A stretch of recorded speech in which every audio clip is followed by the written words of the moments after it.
I'm here because I'm a concerned parent. I have children at the school. I know children at the schools in the district. I was outraged and saddened by what happened over the weekend, and I would like to see how the administration and the district and the community and the Jewish community will try to come together and help heal and help learn and teach, and so that we can have tolerance and respect for everybody. Oh, I thought it was very disheartening. It's incredibly upsetting that the students of any school nationwide don't understand the ramifications of something that's not funny. It's very hurtful. And I think that as a country, we need to do a better job of making sure that our students are educated, that the Holocaust is definitely not something to laugh about. And I think, quite honestly, part of the problem is that the children of this day and age are what are often referred to as screenagers. And the screenagers are so buried in their phones constantly, they have a fear of missing out. And because of that fear of missing out, they're constantly trying to post things to one-up each other. And I think that that's part of the problem. And they are missing out. They're missing out on life, and they're missing out on life lessons. And I don't just think it's a student problem, I think it's a parenting problem. And I think as a nation, we need to get a grip on it, and we need to do it quickly. I'm Jewish. I've always been Jewish. I've been raised Jewish. I've been raised in a Jewish family, and Judaism describes my values, describes who I am. And I grew up with the people who went to Newport Harbor. I don't go there anymore. I never went there, but I went to Ensign, I went to Mariners. And I've been bullied for my beliefs daily. And because of that, I never thought it was that much of an issue. I figured it was people trying to be, excuse my language, can I say this on camera, a-holes. I thought they were just trying to be bullies, just trying to find a way to get under my skin. But after tonight, I realized that it's the idea of this normalization of culture. And you see it all the time, but when these are your friends, when these are the people in your backyard, it makes it more real, and it makes you reassess. I was absolutely appalled by the boys who had been doing the Nazi propaganda. It was really disgusting for me. I'm really happy that we can all come together here tonight and kind of grieve and come together as a community. I'm really glad to be here tonight. As a parent and as a longtime Newport resident, we all feel extremely affected by this. I think learning that the students don't feel that this was unusual is the most upsetting part of the whole incident, as they call it. And I'm extremely glad that so many parents are standing behind their children, making them come out of the shadows and look at this head on. That's the only way to get through. As one of the students said tonight, what you say does become who you are, and we need to stop hate in all its forms right now, today, and always. I think it's great that they're educating the students, but I think it's also really important that the parents get educated of all the students. I think that sometimes the problem does stem from the parents to the kids, and I hope that there is some way to educate the parents to make sure stuff like this never happens again. I was talking to the rabbi from Bat Yam, and what really needs to be done, the parents need to be also educated, because children do things and learn things from their parents. I have 3 children of my own, thank God, and they're fine. But it was my job to educate them to be good citizens, good people, and help others. This is just not only for Jews. This is for people who are being discriminated against, people who have a different idea about their sex. I think it has a different idea. I think that we should really care about all our neighbors, whether they're black, white, Chinese, or whatever they are. And I think that this is a very important night to make people realize that they must care about other people beside themselves. So really, I'm just hoping that this will have an effect on people to think about other people not just their own families, but outside families, outside people, and be very kind. And kindness is one of the most important things in life. If you can teach, it's up to the parents. If you can teach your child to be, or your children to be kind, that's what I see as the most effective tool in life. I work in Jewish Federation and Family Services with Russian-speaking Holocaust survivors. And it would be very difficult for them to see that things like this are happening again. And they see it on television, and they see it in the news, and they tell me that it is very difficult for them to see this. I also see that in the schools around Orange County, we have increased incidents of students drawing swastikas or students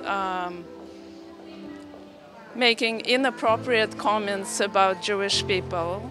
And I think that we really need to approach as many schools as we can and try to help them to educate students and parents and to make sure that this does not happen again.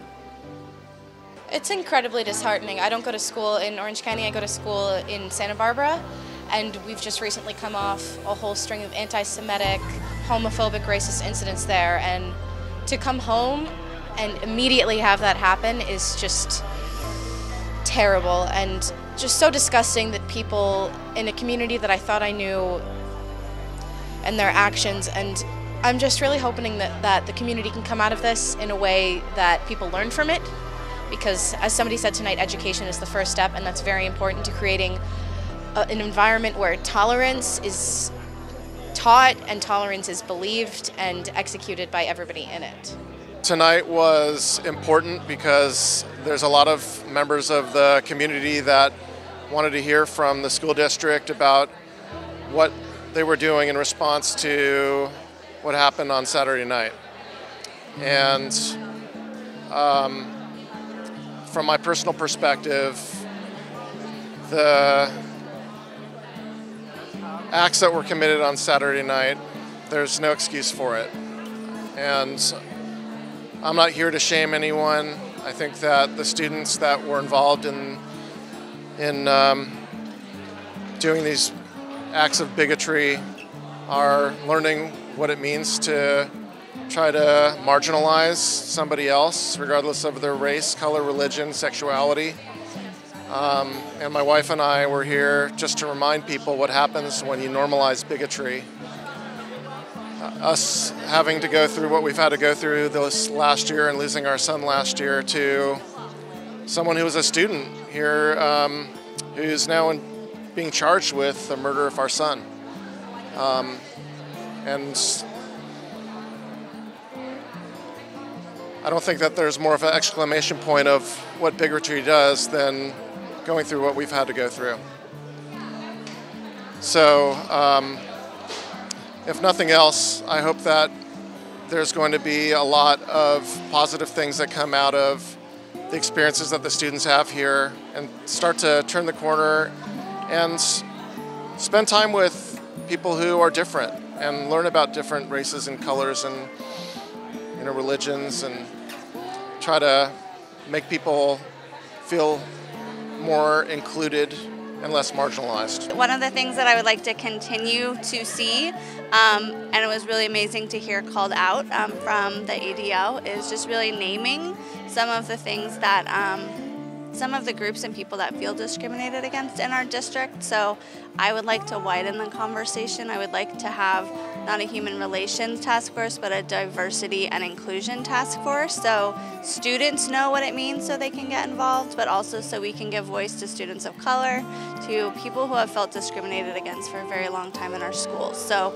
this, I think tonight and on Monday was these were great first steps, but we need to do a lot more and have action steps and really follow through. This is a time when we need to change course for our district. We are committed. I am personally committed, but we are committed as a district to make sure this is a far-reaching plan.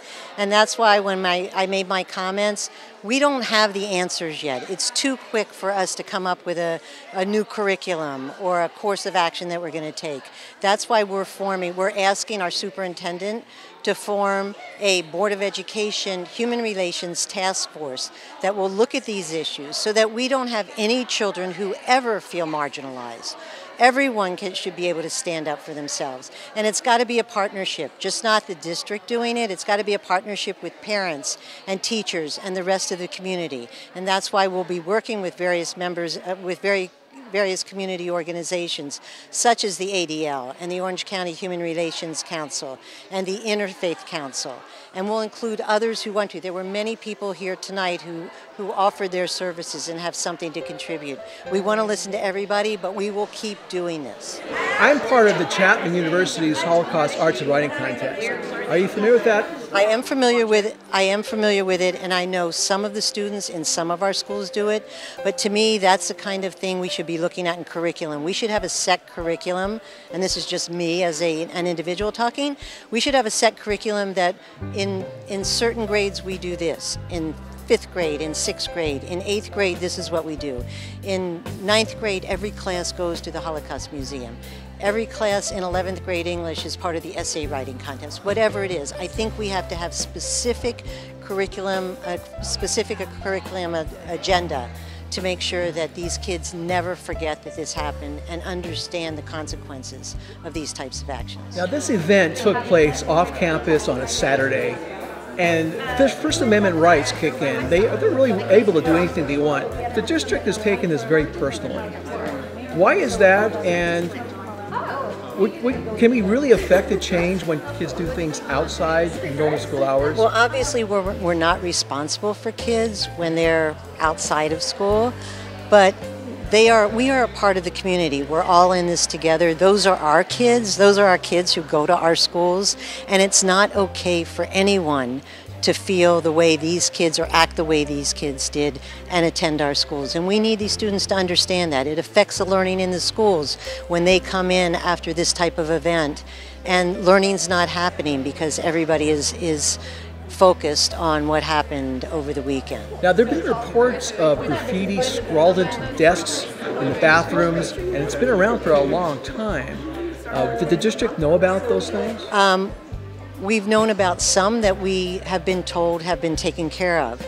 I've heard that there are more that are just there in many schools, and I've actually talked this evening to some of the people on our staff to talk to all the principals at every single school in our district so that they can go through with a custodian or themselves and make sure that they're painted, the bathrooms walls are painted if they need be, that the desks where they're etched in are taken out, and if there's an etching that can't be taken out, the desk is thrown away. I know of an instance where that already happened in the middle school over here where there was a swastika on a desk and the principal had the desk thrown out.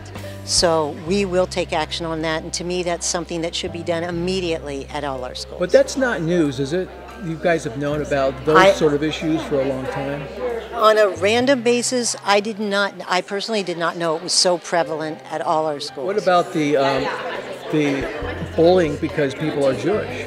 Did you know it was that bad here in our district? I know bullying goes on, anti-Semitic bullying. I've had it happen to people in my family, so I know that. I know it happens. And it's been happening for a long time. This is not a new thing, a new bullying that's been happening in the last year or two. This is bullying that's been happening, as far as I know, all the way back 25, 30 years. Anything you want to add before I shut down? No, I think we've had a great response tonight. I'm really pleased with the people who have turned out here, not only in unity, but who really want to help do something about this situation. And I appreciate the school taking the initiative to do this and take the lead. Thank you.